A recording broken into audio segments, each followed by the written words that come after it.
Coming up, we're going to be talking about essential Halloween time viewings from TV shows to movies, and maybe a couple books in there too. Who knows? But we'll see what happens in this episode of Diz Pop.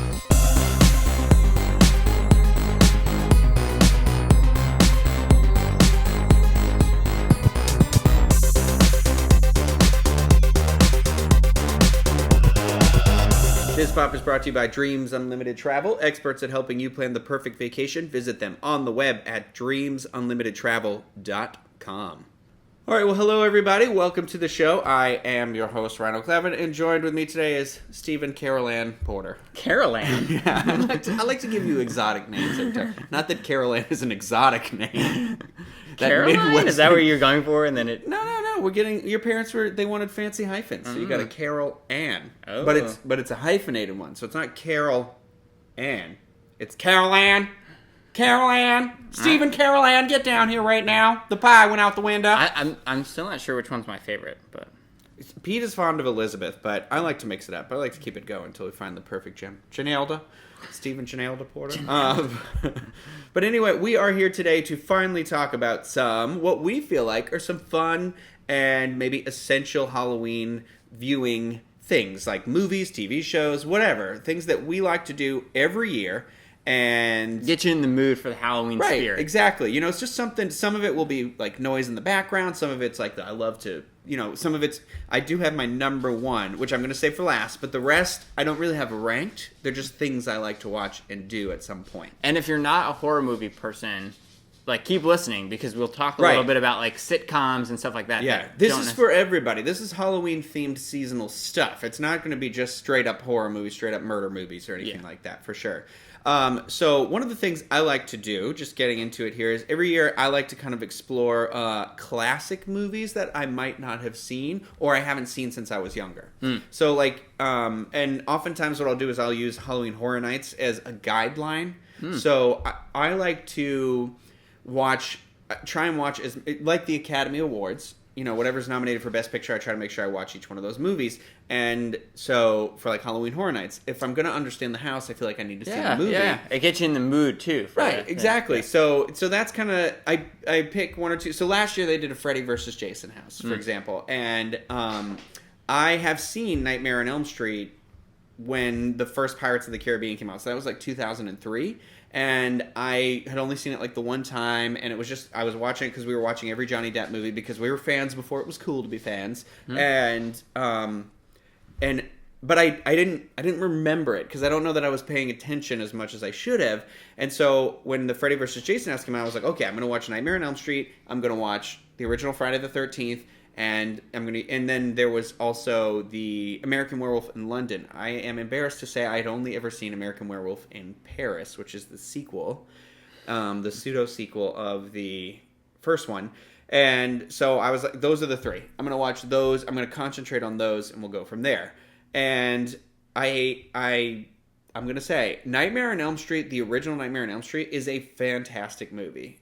You have to go into it, put yourself... have you seen it? I haven't. Okay, I would definitely recommend it because by today's standards, you're going to think some of it might come off cheesy almost, but put yourself in the perspective of nothing about Freddy Krueger, or as he's referred to in this movie, Fred Krueger. We get a little friendly with him later down the road. So, and you don't know anything about him, you don't know what's going on. I'm gonna talk about that movie for just a little bit, a little minor spoiler here in the beginning. If you haven't seen it, it's been out for 35 years. Get over yourself. One of the things that really surprised me, and this will be a little spoiler for you. That's okay. I don't want to ruin this, but Scream is on this list at some point for me. And one of the things that's great about Scream is it kills off the main character in the first act in the same way that Hitchcock did in Psycho. He killed off the shower scene. Yeah, my goodness, I can't remember her name. Janet Leigh. Not Jennifer Jason Leigh. Who am I thinking of? Poop Yogurt. Poop Yogurt. Halloween. She's in the original Halloween movie. Oh my god. This is going to drive people up a wall, and it's killing me right now. Leave it in the comments if you know. True lies. True lies. Come on. Oh my god. It's so terrible. You're the movie person, Freaky Friday. Oh, Spear? No, Jamie Lee Curtis. Jamie Lee. Janet Lee. We couldn't remember her name. We were on a a Universe of Energy. She's Stupid yeah, Judy. She's Stupid Judy. Yeah. Oh my gosh, I am so sorry. I cannot believe I didn't catch that the first time. I always, it's whenever we start recording, my mind starts to go blank a little bit, which is great viewership and listening for you guys. So, what was I saying? Oh, so they killed off her mother. I didn't know this, but did you know that's her mother too? Oh, no. In that shower scene, cool. and they reenacted that scene for this last season of Scream Queens too. Oh, that's cool. With Jamie Lee Curtis. Yeah, of course. Yeah, stepping into that role, and they had a little bit of a twist on it, but. And we're going to circle back around to those horror-themed TV shows that are coming out as well. But anyway, I thought, okay, Scream, what a great thing. It did this movie. It killed off Drew Barrymore, and that was a big deal. It does that, and I had no idea that was kind of Wes Craven's, like, he did that in Nightmare on Elm Street. And it just kind of took me back that I was like, oh my gosh, this is a brave movie for doing that. But also the score in the movie, it is very iconic. good. Oh yeah, it's. Is it one of the types of soundtracks that once you hear it, you know it? It's one of those. It'll seem familiar, but it works with the movie perfectly. And you know what I'm going to compare it to? Stranger Things. Stranger Things has that. We should synth talk about score. that. Oh my god, that's great too. If you haven't seen that, this is the perfect time of season to watch that. I know some people, like Corey's wife Julie, she. Ms. Martin, she doesn't like the scary horror, and I try to get her to watch it, and it's scary in the good ways. Like, it's not scary in the it's not a lot of like, like it pops out at you or whatever. It's just I don't know. It's like really well done, and it's like the scary moments of E.T., I guess, or the Goonies. Yeah, stuff like that. Yeah. Adventurous scary more than like I'm watching a horror movie or anything like that. Mm-hmm. But Nightmare on Elm Street has that kind of, it sounds like it was made on a Casio keyboard almost, and it's a really, really cool score that I don't think I'd ever paid attention to more. And then also, if you put yourself in the mindset of sitting in a movie theater in 1980, whatever that came out in, you not knowing, like Freddy Krueger goes through people's dreams, not knowing that aspect. Yeah. It's kind of a terrifying movie, and it does. And I respect it a lot because I'm very much like, I went to school. I originally wanted to go to school, for film, obviously, and I wanted to study special effects makeup. But where I was in the North, it's not. You really kind of have to be in just a couple areas in the country to really get a program that can do that for you, and. This movie does a lot of really amazing practical effects. And it's just kind of, it's a throwback to that type of a filmmaking. Yeah. And the same with An American Werewolf in London. It's very known for, I believe it won an Academy Award. If it didn't win, it was nominated. I'm pretty sure it won, though, for its special effects in that movie, too. And it's the werewolf transformation scene. It's just insane. And what I never knew, and I'll talk about that right now, since I'm talking about the ones I went to watch for Halloween Horror Nights, that movie's actually funny. I have skylights in my house if you're watching this, and I cannot control the clouds that go over or the lighting in here, so it might get darker, it might get brighter. I'm so sorry. But skylights in Florida, I don't get it. So whatever. But in Massachusetts, sure. But here, it's just like, here, let me put this magnifying glass in my living room that I can't get away from. But American Werewolf in London it's done by Jonathan Landis, who also did The Blues Brothers. And so I didn't know it's actually a funny movie. It's not like I wouldn't classify it as a comedy. I wouldn't say it's a horror movie. But there's the funny parts that kind of break it up a little bit to make it more than just very like tongue in cheek. Yeah, so it's very much like it gives me that Buffy the Vampire Slayer vibe. Where I would never say Buffy's a comedy. I would definitely say it's a drama. But Buffy has some of the funniest moments in TV shows I've ever seen. I feel like sometimes when it's not meant to be a comedy, you can kind of get caught off guard sometimes, and that's what can sometimes make it even more funny, is because you're not, like, it's not a set-up punchline joke kind of a thing. It's more like it comes out of nowhere, and that's what makes it even more funny. Yeah, it's like that juxtaposition of having you feel safe because you've laughed at yourself, but then the next thing later, this thing is eating at somebody's neck or something like that. And it also I feel like it makes things like that more scary, too, because it makes it almost feel real, and that, real life has funny parts to it, so when there's funny parts in a horror movie, it makes the scary stuff that much more scary. Yeah, absolutely. And so I would recommend, if you haven't seen that, you should definitely see that. Check that out. Nightmare on Elm Street, you can't go wrong with the first one for sure. I even went as far to go and watch the second one Because honestly, I read this thing about somebody had just done a dissertation or a paper or something, or there's maybe if it's in a film coming out, but it's all about the homoeroticism of the second movie, and I was like, what? So I watched it one day. It was actually during the New England Diz meet. I was up and I stayed over a friend's house the first night I got there, and I was like, oh, I'll watch this before the meet, and it is like a weird, like. I don't want to say undertones of homoeroticism. I want to say overtones. It's very like very easy slap to on the see. butts, and it seems like it's one of those stereotypical. Everybody in that movie might be gay, and they just don't know they're gay, so they're all like taking that aggression out on all each other, and it's terrible, but it's also kind of like terrible in that way where you're like, you should kind of see this train wreck to be like, what were they thinking? What was happening? Yeah. But regardless. But then I also watched Friday the 13th, and that's very good too. Have you ever seen the original one of those? Yes. Yeah. Like they do some interesting. It's just what's great about it. Kevin Bacon, obviously, but also it's just such a simple plot, and it's one of those films that almost like it's great because of when it takes place, and it's just campers in a woods, and they're.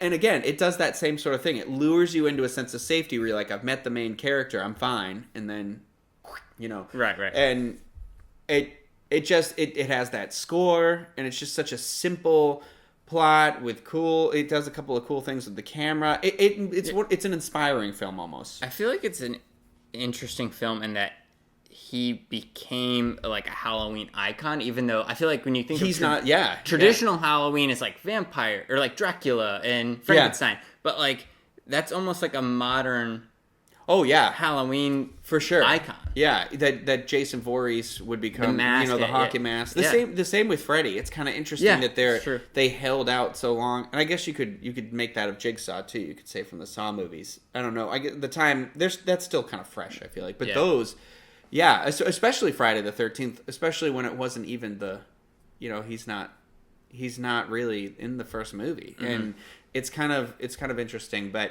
that'll bring me around too to some of the viewing I'm watching this year. Now we look like we're kind of like green because my placemats are reflecting light. It's very like we're like underwater. Oh, okay. I went witches in Macbeth, but you went Jacques Cousteau. But anyway, that was our tangent. But that's how I like to start. So see, that's what I did last year. This year, my setup by using Halloween Horror Nights is I don't think I've ever actually seen the original first Halloween. I might have when I was younger. I'm not sure. I definitely saw like the third or the fourth one. I think it was the fourth one because that was like the return to Michael Myers. The third one tried to not have him in it and just have it like I think that was Halloween. That might have been. No, yeah, I'm pretty sure that was Halloween where they were going to make it. They originally were going to just make it like different things happening each year, but regardless, whatever. But so that's where I started. I'm going to watch the original Halloween. I don't know why I didn't do this when the original Halloween was a house, like 1 or 2 years ago. But I knew it was a house last year in Hollywood. But I'm going to do that one, and then I'm going to do Halloween 2, obviously, because that's the house here. But then I was asking a friend, and he was like, oh, Poltergeist. And I was like, you know what? I didn't see the remake of Poltergeist. And I remember scenes of the original Poltergeist. I've never seen either. It's got Coach in it. I've never seen it. That's why I was like, maybe I've only seen the bits and pieces, because it used to be on like different ones of them used to be on like USA all the time, randomly during the day when no one was watching what your children were watching. So I was watching random parts of it. And so I'm like, you know what? I'm going to do that. I'm going to watch the original Poltergeist and I'm going to watch the remake. And then I also, I've seen this movie before, but if you're looking for specific movies that take place on Halloween and involve the story of Halloween, have you ever seen Trick or Treat? No. I saw it years ago when it first came out, and I remember like, it's okay. But now I was, however age I was then. Now that my like understanding and taste of like stuff has happened a little more, where I respect it for being. It's basically kind of like an anthology movie, and it's all deals with like stories like Little Red Riding Hood or like carving the jack-o'-lantern. It's all about these. It's random, kind of like Halloween-oriented, like I feel like stories. I would like that. Yeah, and there's a little creepy icon in that movie too. And I'm thinking that's gonna be my revisit movie this year. It's done by the same guys who wrote the guy who wrote X-Men 2, X2, and he's done some other weird stuff. I think he just did Krampus actually too, and Krampus is gonna be my like. I still need to see that. I haven't seen it yet either. Yeah, it looks ridiculous. Like it reminds me of like just the trailer reminds me of Stranger Things of like that 80s. Yeah, it's got that feel. weird, like Gremlins. Yeah, a weird, like Gremlins. Although when we get to our Christmas episode, when we do this, Gremlins is on my essential Christmas list. As a There goes my like corgi. film person, what is it about that like 80s? What makes it feel like that? It was this. I honestly think like the 80s was a time when. So Jaws came out in like 1975, and that was the original blockbuster. That was the movie that became the blockbuster. And then it was kind of like we had Star Wars not long after that. Star Trek made an attempt at it. So like space became this theme, and then it was I can't remember. There was a movie. It might have been Gremlins, but that Kind of set the tone. Puppet horror thing, like it was like monster critter movies, like I think that's what you refer to them as. They kind of became a thing. The 80s was all about trying to hop on trends, so that's why we got a lot of similar movies like that. Because the Gremlins, you have Critters, you have there's like another one like Cooties or something, and then it's all these weird random puppet horror movies. But like, I don't know. I feel like the 80s was really trying to capture that. I feel like they weren't. Like, okay, The Lost Boys. Have you seen that? The vampire movie? Nope. It's a lot of that angst movies. There's a lot of they weren't afraid to necessarily be darker with younger people. So, I think that's where some of that vibe comes from. Remember how Stranger Things is these younger 12-year-old kids, and they're set in this like, this fantastical adult scary setting. Yeah. It's like what you said about the Goonies. And That's why whenever I was watching Stranger Things, it was like I was like, this is like the Goonies, but way better. Yeah, right, exactly. And I don't know. I feel like it was in the 90s where people started to get afraid to like expose children to that stuff anymore. Which is kind of sad. I feel like it's kind of because kids can be adventurous kind of in a way that adults can't. I think it inspired. Okay. Did you ever read like any of those Halloween books, the scary stories for sleepovers? Was that the Choose Your Own Adventure scary one? I'm going to show you right now. I'm back. I went to get some books here. This is one my mom had from when she was a kid called Witches, Wit, and a Werewolf. And they're like these old stories. They're just random stories that she gave to me.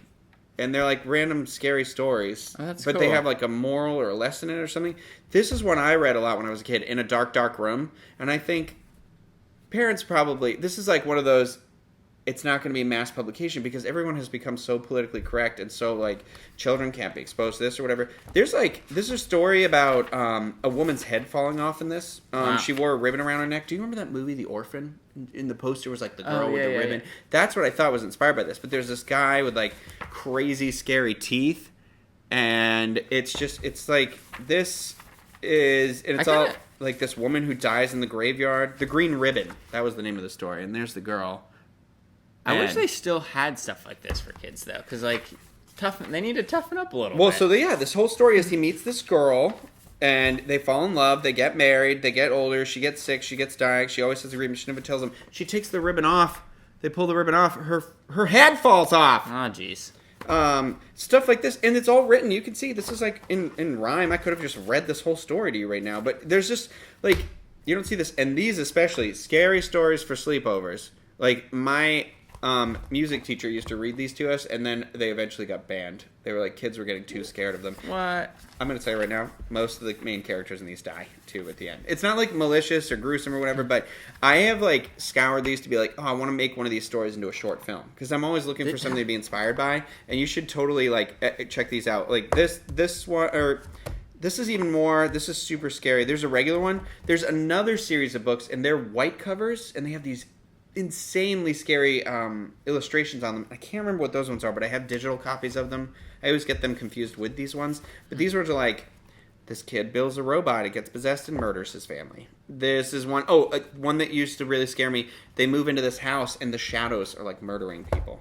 Jeez. Yeah, and these are like, I'm not saying like let's read murdering stories to our kids or anything, but I think these are kind of the end of that product of the... it's like Goosebumps. Like, I feel like Goosebumps was great for me when I was a kid. I love Goosebumps. I don't know. I'd say if you're, like, in our age bracket, maybe you've got kids now or something, or you're a little older, like, maybe start reading Goosebumps to your kids. Those would be fun this time of year. Feel free to toughen them up and, you know, like, I don't know. I feel like they're also that those type of stories stimulate imaginations, even if it is into that macabre or like kind of it especially for kids that aren't interested in reading. I feel like that this is the you need to push them towards something that maybe that'll spark their you know. Well, so on that note, we'll move on from this. So that's how I go into my classic movies. I'm glad you brought those out. Those are cool. I didn't even think, I was even thinking like, I should talk about essential, like, I didn't want to get into music too much because I was thinking we could like suggest our favorite, like maybe you and I could like create a playlist on iTunes and people can go and listen to it with Apple Music or something like that. And it could be like our Halloween playlist. Yeah, I thought that would be fun and cool. So that might be something we put out separately. But then I was like, reading. And if you've got a family, I'm going to recommend this to Braver. Like, I mean, this was reading level 2, so that's ages 5 to 8. And then Scary Stories for sleepovers. That doesn't have it. It didn't used to get listed by that. What would you say for ages for that? What would you? This one I'd say probably like at least 8 years old to like 12 or 13. I guess kids are getting older, so much younger these days. I know that sounds so old of me, but it's like sad at the same time because you're just going to regret it, when you get older. 1995. But yeah, I'd say those are some fun readings. Get your hands on the Goosebumps series. Mm-hmm. Obviously, my favorites are like The Night of the Living Dummy, Monster Blood. My attic is just filled with Goosebumps books that like me and my brother showed. Well, I got all the digital downloads when the movie was coming out, and I was starting to try and read them. I haven't seen the movie They're easy to read. Oh my gosh, you haven't? No. Because we're going to talk about that movie. Oh. So I thought we'd start first with what I like to refer to as casual viewing. So it's the lighter fare. It's kind of you come home from work, you kind of want to watch something, put yourself in the Halloween mood, but you don't need anything that demands your attention too much. And this is kind of where I feel like we're going to put our TV show stuff. This is where I come. This is where I have lots of stuff. Yeah, so you had a great one that you recommended that I even did this last year without even thinking. I went through and watched these. The Office? Yeah. Well, I mean, I used to watch The Office. I've watched The Office since episode 1, but now that it's all available on Netflix, you can readily just pick whatever episode you want without having to switch discs. So I have a couple. I was just going to do the first one, but I'll list them off. So season 2, episode 5, it was Halloween, so that was pretty easy to. This is like classic Office. Jim has a 3-hole punch. Yeah. And then Dwight, of course, buys like a $600 the lightsaber. Yeah, lightsaber, like Darth Maul or Sith Lord.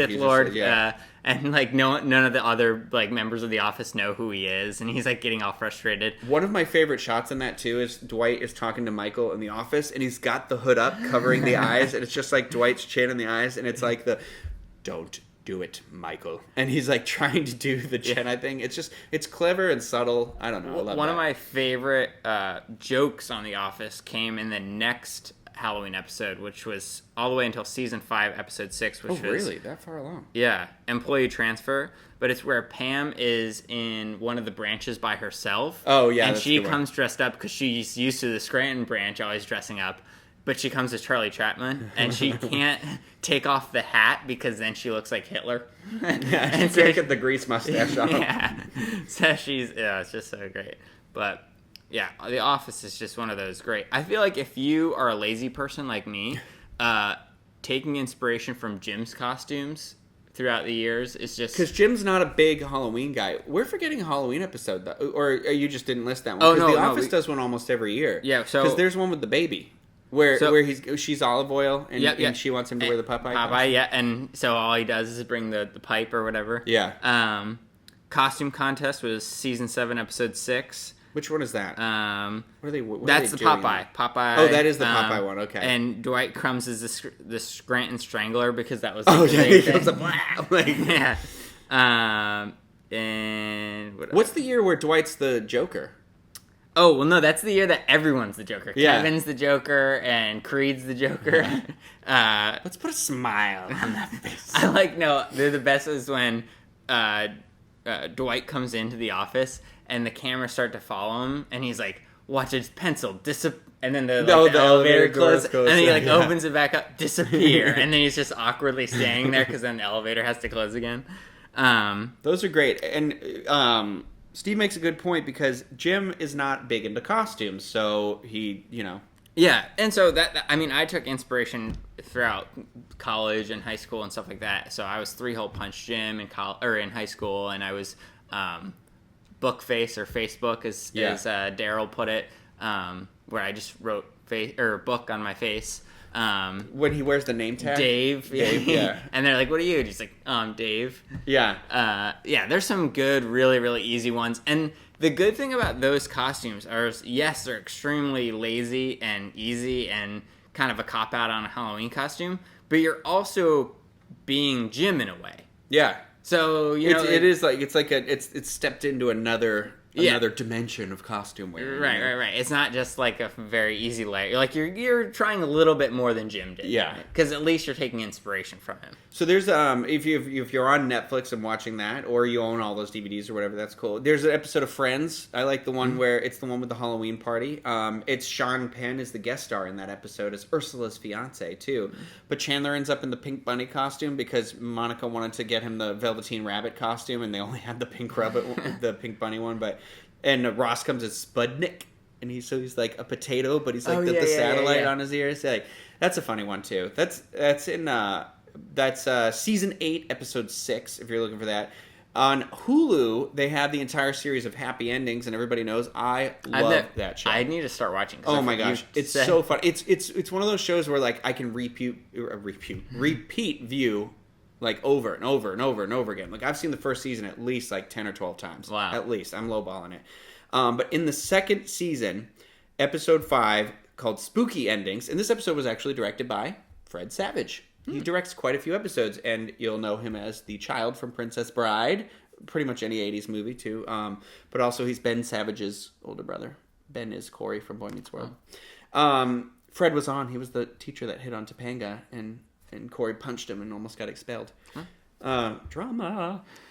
It's a little weird, though, since they look almost exactly alike. But regardless, anyway, this episode is, for me, like, I remember watching it for the first time, and I had to pause it. I was laughing so hard. I was like, I'm missing the jokes. And it is just, like, it is perfect for, like, our generation, I want to say. Like, it's like modern day Friends. I know some people compared How I Met Your Mother in that sense to that, but I would say that Happy Endings was more to that, and they even made like a joke to that in season 2. Yeah. True.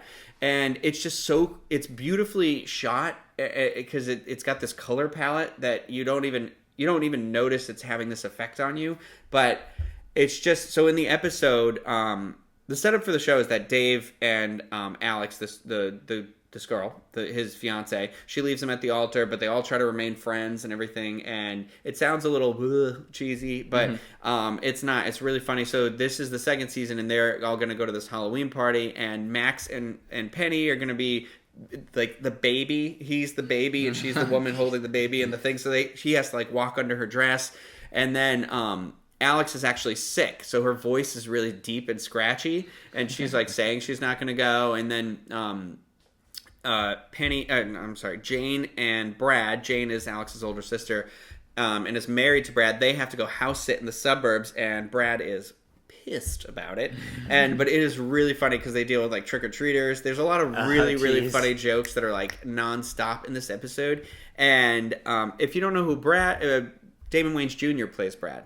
Oh, and so he wasn't on New Girl because they did the pilot of New Girl after that. Yeah, and so Happy Endings was shot before New Girl. They didn't know if it was going to get picked up because ABC pushed it back. Then they picked it up, and so he had to leave New Girl. And then that's when Happy Endings got canceled. He went over back to New Girl. Yep. So it was an interesting thing. But either way, this episode is so funny. So Alex shows up as Marilyn Monroe, but her voice is really deep and scratchy. And Dave comes as Austin Powers, and he leaves his like teeth in the car, so everyone thinks he's Elton John. And everyone and this guy starts talking to Alex, and like Dave's like, I'm not jealous, whatever. And then and so like he singles Dave out at some point. He's like, so what's up with your friend Alex? You guys used to date? And he was like, oh yeah, we used to date and whatever. And then he's like, oh well, I can't wait to get closer to him. And he's like, him? And he's like, yeah, you know, whatever. And So the guy thinks that Alex is a drag queen, so he's trying to, and Dave tries to tell him, but Alex is like, "You're just jealous, Dave, because of whatever."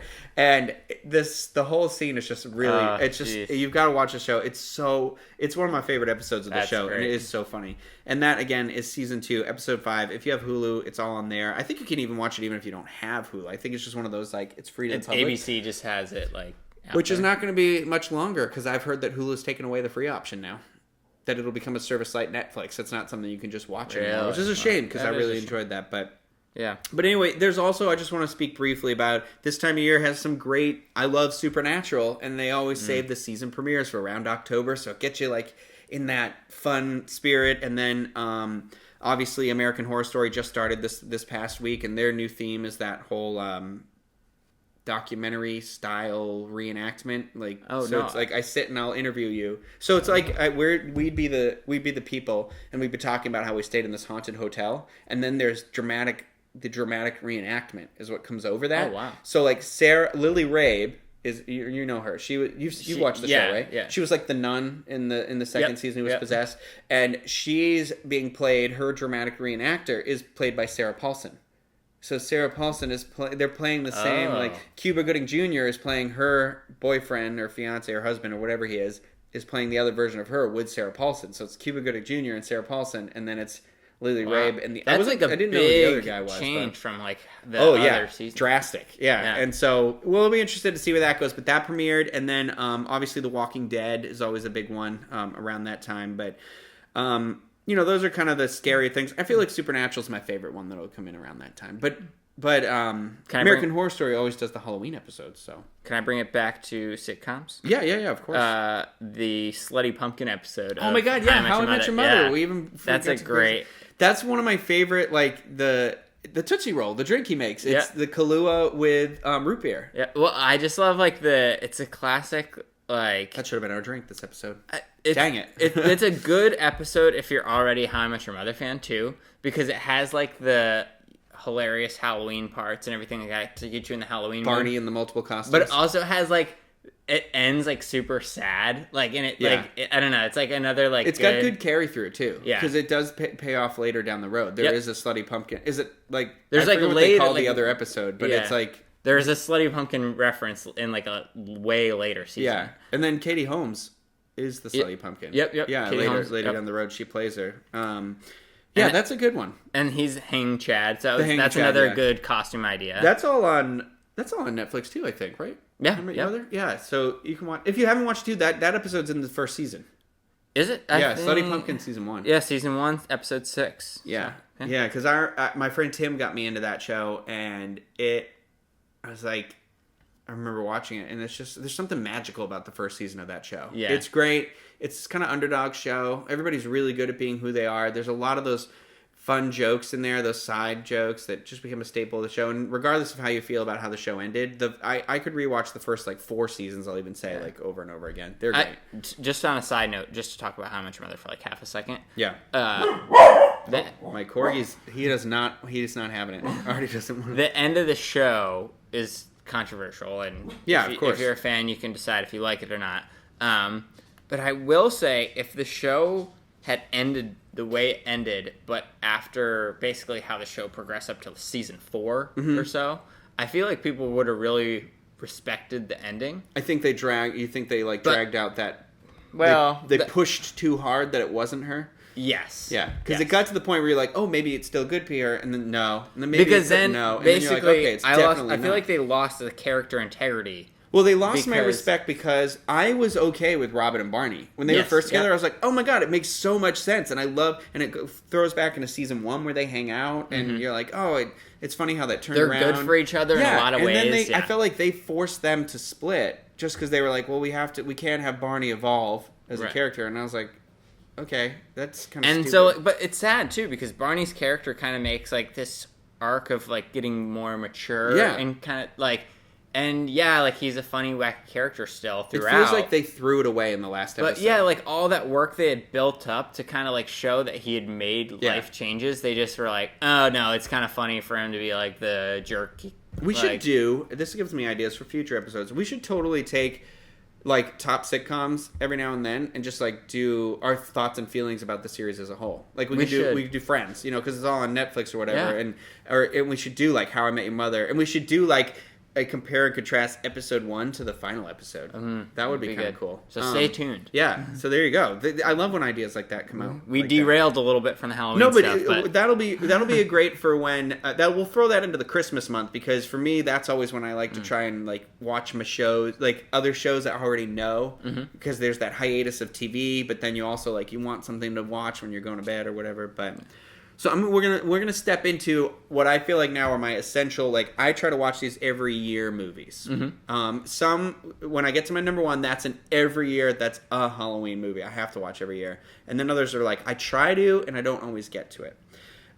Do you have one? Well, I know. Don't you dare say the one. You say that one, but can we start off with Disney Channel movies? Oh, it can be anything. Yeah. So It doesn't have to be. It doesn't have to be. This area, it doesn't even have to be a movie. If there is like your number 1 essential is that TV show, then that's Disney. That. I feel like there's a lot of. It sounds silly, but they have the Halloween Town series. That's what I was about to say. That's what I have up. Yeah. Halloween Town. Now I can't remember the name of it, but the one with the sister. Yeah, that was on during the cruise, and I couldn't remember the name of it either, and I stopped and watched it a little bit on deck. What is the name of that? I'll look it up once. What's the other? There's another. So there's Halloween Town, the one with sister with Tia and Tamara. Oh my goodness! I literally just had another Halloween oriented one in my head, and I lost it. It's not Disney Channel, but it's in that realm of Mary Kate and Ashley Olsen's Double Toil and Trouble. I always enjoyed that film when I was younger. I don't know. Twitches. Yes. Yeah. So I don't know. I feel like those are, if you're not a horror movie I'd even person. throw this one in there. Okay, it's not Disney Channel original, but I feel like it's in that realm. Okay. Ernest Scared Stupid. I don't know. I've never seen it. I want to throw you out the window. Have you seen some of the Ernest movies? No. I want to kill you. You're about to be watching Murder Movie by the Diz. Well, first of all, that's an issue. It might not have the same effect with you. So you can't start on Ernest Scared Stupid, because Ernest Scared Stupid is like the Disney Channel original movie version of the Ernest movies. Okay. But it has like Eartha Kitt in it. There's a troll. It's funny, but it's weird. Like, we'll get you there. Okay. Yeah. But yeah. But I just think it's worth mentioning that like. They're a lot of family friendly. Yeah. Yeah. If you're not like a really scary movie type person, that I feel like the Disney Channel Halloween movies are a good way to still get you in the Halloween I was thinking about one that they've done. It wasn't Disney Channel original, but it was the Toy Story shorts. They did the Toy Story of Terror. I liked it. I thought that was cute. On that Disney Channel original movie, it's terrible, but the Tower of Terror movie. Oh yeah, Steve Guttenberg. Yeah. And is it Kirsten Dunst in that movie? Kirsten Dunst. Yeah. It is just called the Tower of Terror, I think. Yeah. I feel like those are always in cast connection. Haunted Mansion. They played Haunted Mansion on the ship, and I'm like, God, give it a rest. That's Nobody likes that movie. Maybe skip that one though. That's just a bad. Although, are they still doing a Haunted Mansion? Guillermo del Toro says he's going to do movies for 10 years, and then he doesn't do them. I know people love him as a director, but I am not his fan at all. I think that he creates beautiful things. Don't get me wrong, but his narratives are always. They're just convoluted, and they get caught up in the beauty of what he's created versus like actually creating a satisfying narrative. It should start with the narrative and then go from there. Is if you have a strong story, even if it's something as like The Wizard of Oz has lasted for so long because it's such a strong, relatable thing, but then they went backwards from there and pulled in all these incredible visuals that will last us forever. Right. I don't know.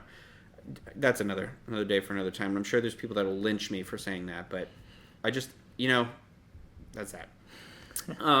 So we mentioned it briefly before, but a new tradition that I think I'm going to have every year. I just really enjoyed this movie. I really liked the Goosebumps movie. I especially if you've read like a lot or almost all of the books, there's a lot of references to the newer one, like toward the later end of the series, but then also it's like Slappy, who's the main of the Night of the Living Dummy series, because there's like 4 of those books. he's the main antagonist here, but the whole idea, if you're not familiar with the movie, is that this Jack kid, Black's like the writer of Jack the book, Black right? plays R.L. Stein, yeah, Okay. and he's the author of all the Goosebumps series. So this kid and his mother, the father's passed away. They're moving to a new town. It's played by Amy Ryan from The Office, Cool. Michael Scott's girlfriend or wife, I guess. But spoiler. But so they move into this new town, new house, and he meets this girl Hannah next door. And if you've read the Goosebump books, I didn't realize it till after I'd watched the movie. Hannah is a character, and I didn't know that. And so I was like, oh, that's clever. And so Jack Black is R.L. Stein. They're the neighbors. He's like, stay away from my daughter. And they're kind of like shut-offs to society and whatever. And then, obviously the boy and the girl, they meet, they like each other, and hijinks ensue. And it turns out Jack Black, all the manuscripts for the books are locked, and if they open, then all the stories get out. And so all these creatures are set loose. It's very Jumanji. And Jumanji in all the best ways, too. There are moments in the movie. It's not a perfect movie by any means, but it is fun. It is funny, but it is like... It's rewarding if you've read the books, but at the same time, like it gets you going a little bit. Is it a standalone if people haven't watched haven't read the books? Yes, I think that you can very much enjoy it without having read the books. That's Absolutely, 100%. And the best part of it, it's on Netflix now. Really? So, yeah, I watched it in the summer. I might have to watch that tonight. It's a fun good movie. Like if you're gonna go into bed and you want someone to fall asleep, and like watch a little bit every night, watch it like that. Or like I really enjoy just sitting there, and I'm always surprised I watch so much of it. You'll recognize the kid in it, the main character, because he was Jack's son on Lost, and he was in this other show Awake. He's been in like tons of movies of late, so he's going places. I have to cough. Sorry. Excuse me. So that's new in my mix. I already said I'd try to watch a Scream movie. It doesn't have to be Scream 1. I bought years ago, before the fourth movie even existed, the box set that had the Drew Barrymore face on it and everything, and it came with the extra disc, and I still have yet to open Scream 3. Oh, jeez. I only just opened Scream 2 like a couple years ago. So every year it's like my intention to get to the next one, get to the next one. I've seen them all. They are probably my favorite scary movies because they're very self-referential to horror films in general. And plus, I'm a creature of that time. Like Courtney Cox and her height. Like I feel like it's her right around when Friends started. So it's pre-plastic surgery until you get to the fourth one, and then it's post-plastic surgery. But like it's David Arquette, Nev Campbell, Rose McGowan's in the first one. Well, and I feel like as a movie person, for you especially, you understand all the references because you've seen all the movies that they're referencing. Yeah, and the fourth one, what's great about when you move further down the series is that the second movie references the first movie. So the second movie, there's a movie being created about the book that was written about the events of the first movie, and then that continues on into the third one, and then the fourth one is referencing the series of Scream as if they're Saw movies. So there's 16 of them. So there's this opening that just keeps going, and it's a lot of Kristen Bell's in the scene with Mila Kunis and I think it was Mila Kunis and all these people as they go. And then I thought the twist in that movie was good. I think I enjoyed the fourth one just as much as the second or third one. The second one's great too because I didn't even realize it was because he wasn't very big at this time, but it was Timothy Olyphant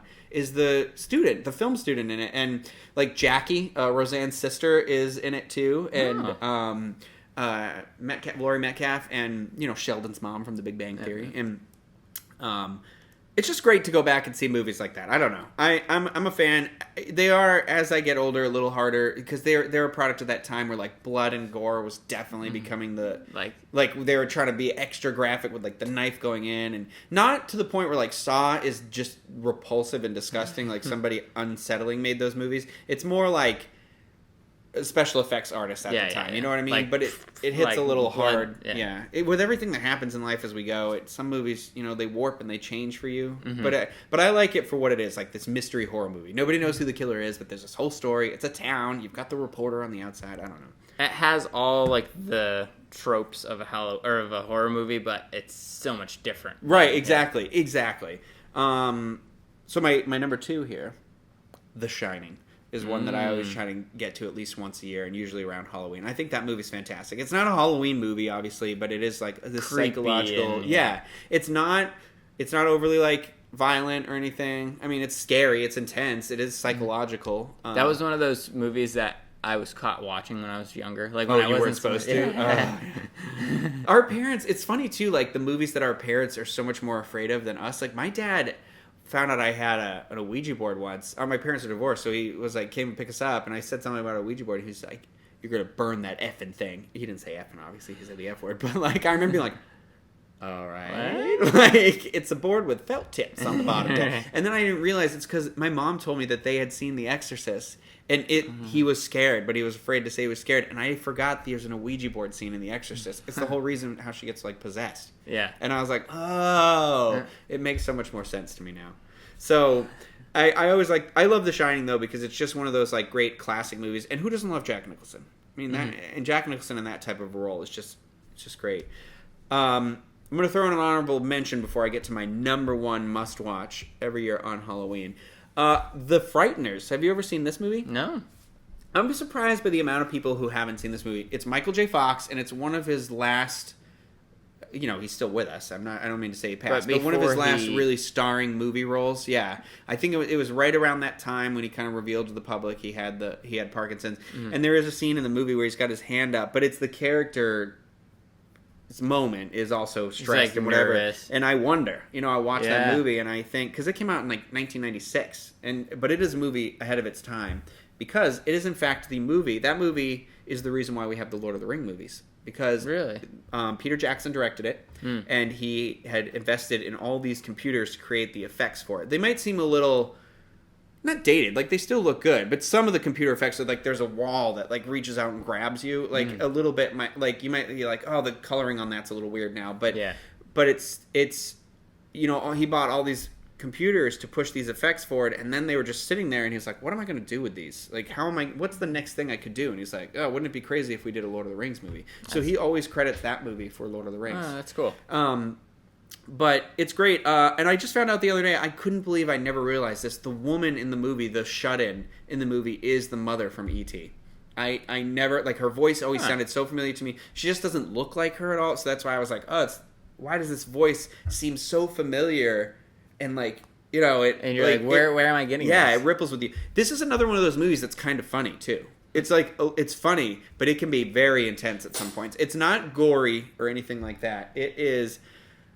If you haven't seen it, and you like Michael J. Fox even a little bit, I would definitely say watch this movie. It should be on my list. Yeah, it's an excellent film, and it throws you for some twists and turns in there too, which I really appreciate. But it's much. I would describe it more in the venue of like adventure scary, because it's like this Grim Reaper that's out to get people, and a lot of people are dying, and they're all saying it's heart disease. But Michael J. Fox can see ghosts, and so he's like going around, and he's kind of a scam artist or whatever. But he's excellent in it, and it was a good, like, I'm sure he did a couple after that, but that was his last like big blockbuster before he kind of pulled back from it a little bit, and I think it was a good one to do. He's great.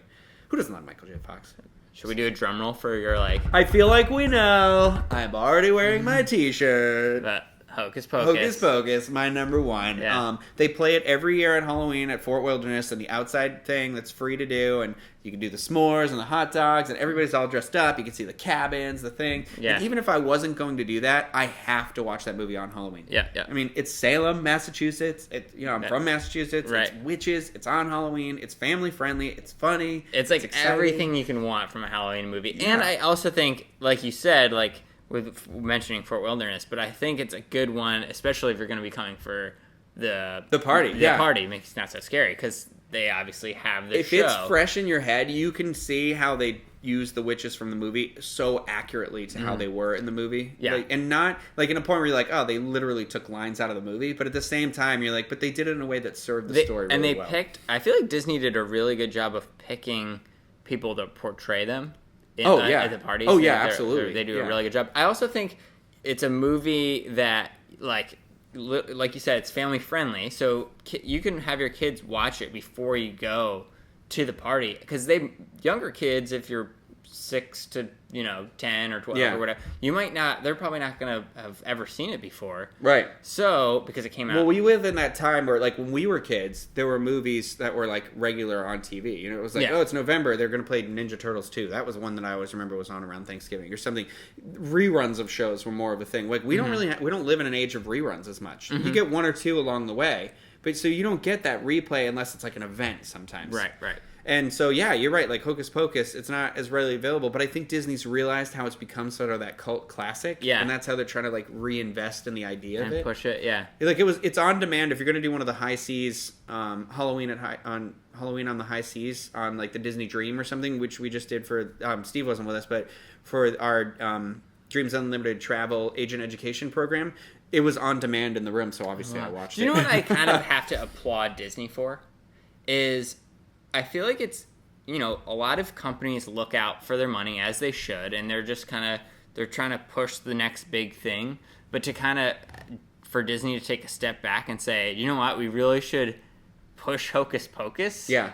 Was like brilliant. And like it was a huge risk, because if it wasn't it didn't beloved, connect, people or would be didn't, like, what are you doing? Yeah. If people didn't really remember it the way that people have kind of, given it life again. Yeah.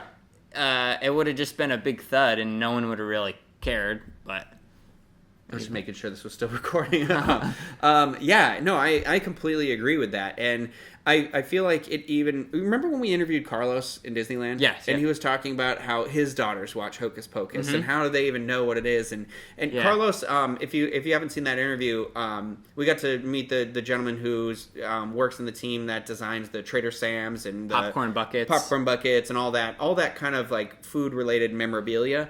And he was saying he wanted to create something for the Hocus Pocus party last year, for the first one, and they were like, no, we're not sure how it's going to hit, and we don't want to invest in it. And it was one of those, like, it did so well. It was just one of those, I told you, like, moments. And so I feel like that's why they went heavier on the merchandise this year with the event, too, because they didn't realize how much of a hit it was going to be. But, this is one that I think is generational. It's just fun. It's kitschy. It's not a perfect movie at all. I mean, it's got, like, how does Winifred know what a driver's permit is? I was reading this whole thing where people were, like, analyzing, like, Billy the zombie shouldn't have skin on him anymore.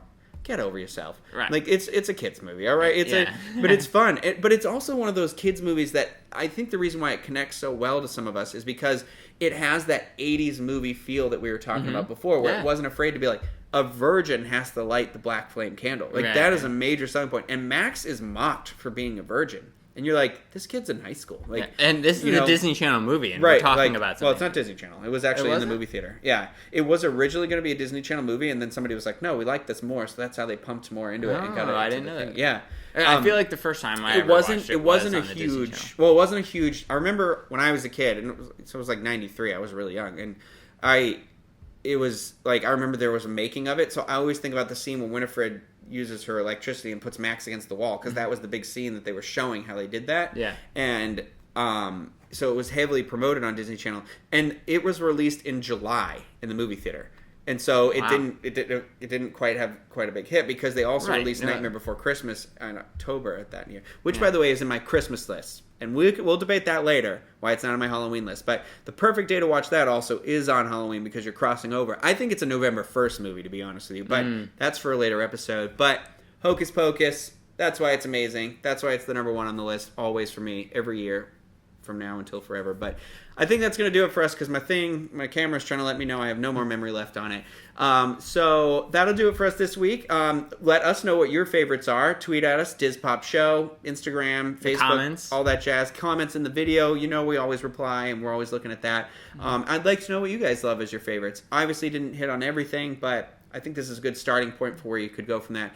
Tune in, to our continued Halloween-themed episodes. We're going to be showing you how to do some special effects makeup, because I have my books out, and we're going to be showing you in the next week or two how to elevate your party, and I'm going to show you how to make the Hocus Pocus spell book for your Halloween decorations. Cool. So tune into those. Check us out. Like I said, contact us on all that stuff. We want to know what you're doing, what you're being for Halloween, all that jazz. But that'll do it for this episode. We'll see you again on the next episode of DizPop.